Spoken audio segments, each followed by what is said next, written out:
18 दिन बाद फैज़ाबाद धरना केस के 3 रुकनी इंक्वायरी कमीशन ने फैज़ाबाद धरना के पीछे शामिल अनासिर, मनसूबा साजों और कानून की खिलाफ वर्जी करने वाले मुतल्लिक़ अफसरान से मुतालिक अपनी इंक्वायरी रिपोर्ट सुप्रीम कोर्ट में जमा करवानी है। और इस धरने के पीछे शामिल एक अहम किरदार साबिक DGI जनरल फैज़ हमीद ने 2 बार तलबी के नोटिस को नज़रअंदाज करने के बाद बिलाखिर अब इंक्वायरी कमीशन को अपना जवाब जमा करा दिया है, लेकिन खुद कमीशन के सामने पेश होकर नहीं बल्कि जनरल फैज़ हमीद की तरफ से कमीशन की तरफ से भेजे गए सवालनामे का जवाब दिया गया है।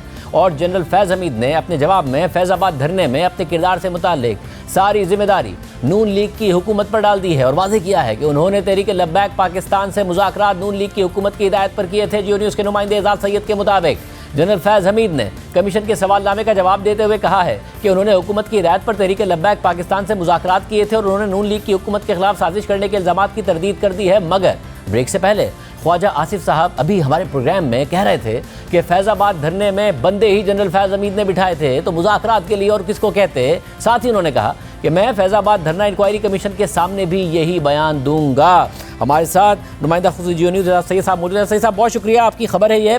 अब क्या जनरल फैज़ हमीद सारी बातों से बरी ज़िम्मा हो रहे हैं? क्या क्लीन चिट ले सकते हैं फैज़ाबाद कमीशन से जिस तरीके से मामला जा रहे हैं? क्या कहिएगा? शाहज़ेब भाई, मुख्तलिफ लोगों के बयान जब आएंगे तो फिर पता लगेगा, लेकिन 2 और मुस्लिम लीग नून के रहनुमा हैं जिनके बयान आ चुके हैं, वो जनरल फैज़ हमीद के बयान की कम अज़ कम तस्दीक कर रहे हैं। ख्वाजा आसिफ साहब तस्दीक नहीं करते। आज इन्होंने आना था कमीशन में, आज ख्वाजा आसिफ साहब की भी हाज़िरी थी, लेकिन इनकी तबीयत ठीक नहीं थी, नहीं आ सके। लेकिन शाहिद खाकान अब्बासी जो कि साबिक़ वज़ीर आज़म हैं, उस वक्त वज़ीर आज़म थे नून लीग के, उन्होंने बताया था कमीशन को कि 22 नवंबर 2017 को एक कैबिनेट की मीटिंग हुई थी जिसमें मिलिट्री इस्टेब्लिशमेंट के जो उस वक्त के बड़े थे, जनरल बाजवा और ISI के जो चीफ थे, वो तमाम लोग भी थे काबीना के इजलास में। तो उन्होंने मिल के एक फ़ैसला किया था और उस काबीना के इजलास में उस वक्त के वज़ीर दाखिला एहसन इकबाल वो भी मौजूद थे।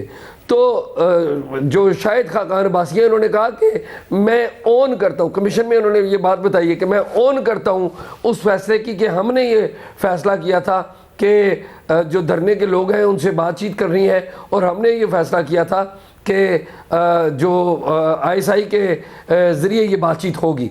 तो उन्होंने इसकी ओनरशिप ले ली है।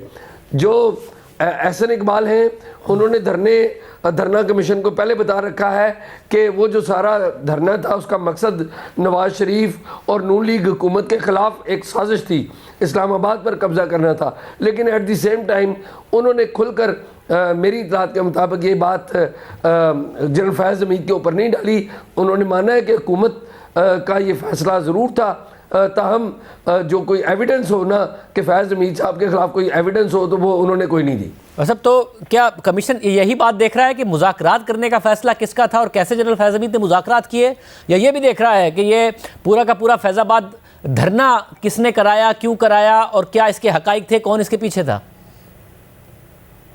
जी, कमीशन जो है वो देख रहा है कि धरना कराया किसने था, इसके पीछे कौन था। इसमें 2-3 चीज़ें बड़ी अहम हैं। एक बात तो ये है कि जो फैज़ हमीद थे, जिसके बारे में अभी आज मीडिया जो है वो बड़ी खुल के बात कर रहा है, जब वो पावर में थे तो ज़ाहिर है आपको पता है कोई बात नहीं करता।